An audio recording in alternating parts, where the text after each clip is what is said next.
Funds para sa development sang Iloilo Slaughterhouse, ginahikot sang Iloilo City Government.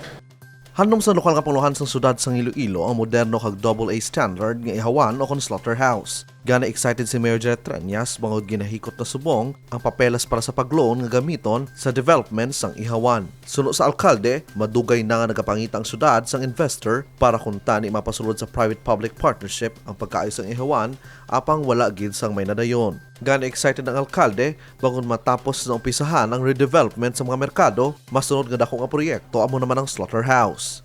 As you know, we are now in the process of completing the requirements for our loan. We're going to have a modernized AA slaughterhouse, which can be improved into a AAA once may ara na mga interesado masulod sa dira, no?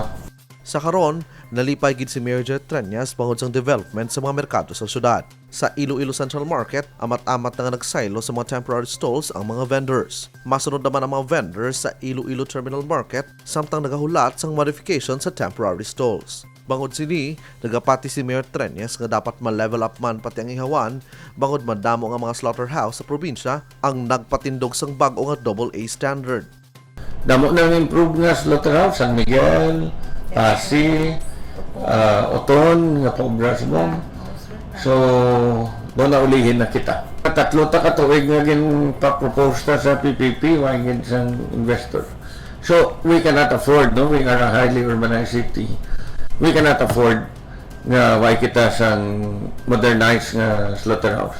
Dako ugid ang mabulig kung mayala sang moderno nga pasilidad ang ihawan bangod diri nagaagi ang dekalidad ng mga karne sang baboy kag baka nga amo naman ang ginabaligya sa mga merkado. Kung makaayo, madugangan ang kapasidad sang ihawan sa numero sang ihaw kag makabenepisyo ini sa koleksyon sang syudad. Ang moderno nga ihawan ang madugay ng handom ni Mayor Jet Tranyas, kaupod ang mga Ilonggo. Kevin Patrick Casipe para sa Level Up Patrol.